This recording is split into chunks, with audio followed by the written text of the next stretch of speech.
saw the bench chip in. You saw the defense, what P.J. Tucker has added, Ariza, what he could do, Capella.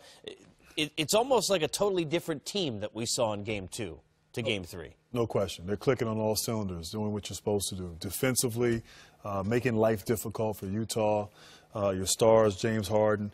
They weren't gaudy numbers, but early on came out, kind of knocked them, hit them in the face against Utah, and then everyone else got going, particularly Eric Gordon off the bench. So it really was a total team effort. Capella, 11 points, 8 rebounds, 4 assists, 4 blocks.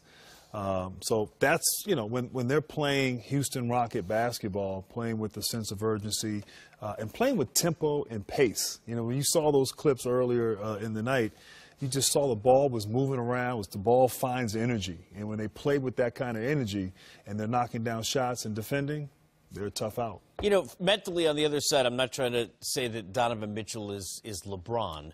But if you think about from a usage standpoint and what he needs to do for this team, it's really not that much different than AD or anybody else, because Westbrook, because everyone on the team, Karan, is always looking at him to make shots, to make the big play.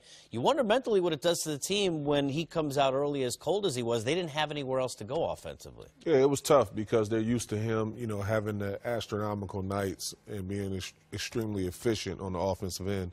And then, facilitating and using that attraction that he draws from being aggressive on the offensive end and all that attention that he absorbs, and then facilitating and finding guys in open spots. But just in particular night, he just couldn't do it. Shot wasn't falling. You got to, give Houston a lot of credit for making the proper adjustments. But now he's going to go back to the lab, and he's going to make the adjustments, and I think they'll be fine Game 4. Yeah, look, one thing we know about this kid is toughness. As far as the performance from the Rockets, Eric Gordon really was the star, and it was off the bench with 25. This is nothing new, Grant. We've seen this before, but this is what they're going to need. Look, they're not trying to just beat Utah. They want to get past the Warriors as well. They're going to need big nights like this from others outside of James Harden and Chris Paul. Yeah, and Gordon is capable, and obviously last year had an amazing year. People forgot about him a little bit as Chris Paul came in, but moving without the basketball, we know he can shoot. He does like the mid-range. Oh, he's not Chris Paul, but he's allowed to take that shot. And, of course, off the dribble, we forget early in his career, he was a slasher, getting to the basket, attacking the rim, and, of course, making the difficult layup right there. And then, of course, off of the defense, getting out in transition, Chris Paul, he's going to find guys. They run to the three-point line wide open. Guys are in the paint. He knocks it down. So you're seeing how he's able to score in a variety of ways. Mid-range, getting to the rim, three-pointers in transition, great team awareness to find him. And they understand when Eric Gordon gets going, they get him the basketball because they know how valuable of a weapon he can be. From the Utah standpoint, you wonder kind of when you go into the lab, if you will, without Ricky Rubio, you can't talk about it enough, because I think when they won Game 2 and when you go and you win the end of the game where he's not there against OKC in that Game 6, you kind of maybe forget about it for a second. But this is not the same Ricky Rubio. This is a guy who was a shot maker for them. This is a guy who was a scorer for them.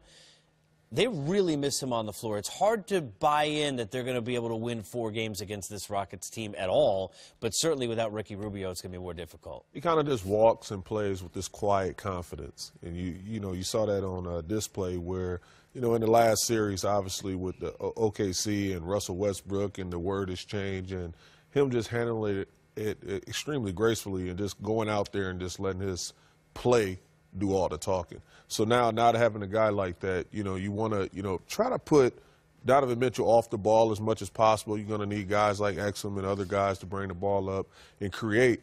So, it's kind of hard to find them. It's kind of hard to load up on them. Yeah, the other thing is he makes easy buckets for others. And that's, look, Joe Ingles is not going to create. Jay Crowder is not going to create. These are guys who are spot-up shooters. Look, they're good defensive players. They're gritty, but they need easy buckets, easy leg. Gobert is not a guy who's going to sit there and back to the basket, back you down. It's easy buckets and layups. Without Rubio, they're not getting many of those easy shots. Yeah, like Rubio not being there is kind of like, Casey not being here with us. You know what I'm saying? Yeah. Right, I was totally thinking that. How much does Rubio make?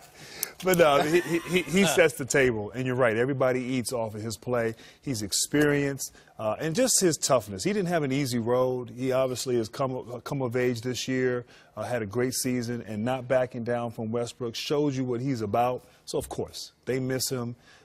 indeed. And really, it was remarkable that they were able to get that win in Houston in Game 2 without him.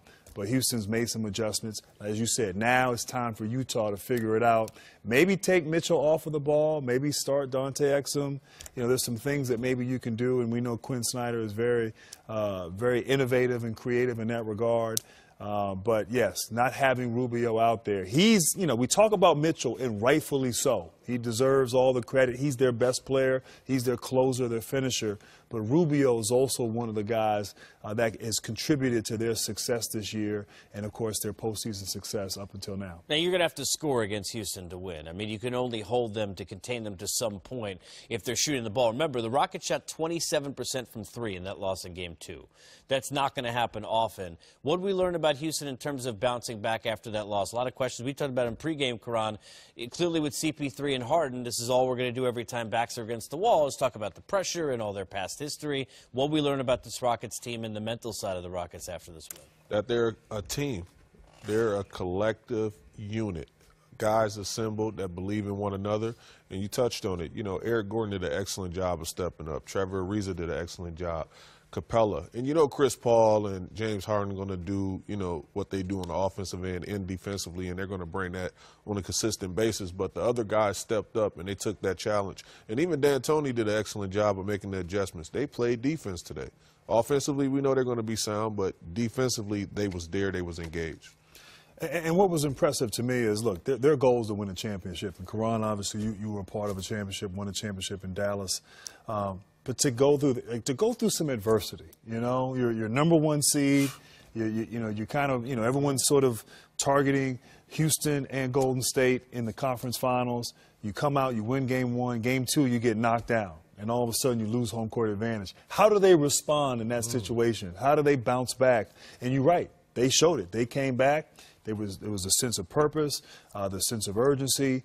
Everyone contributed. It was a total team effort. That was impressive because I think to get to a championship, if they're lucky enough to do so, you're going to go through some more moments, and how you come together during those moments is critical to your success. Yeah, you guys could speak to this. Winning in Utah is not easy. I mean, that is not an easy place to play, especially in the playoffs. So let's take that into account as well. I'm just counting. I think I did it a handful of times in my career.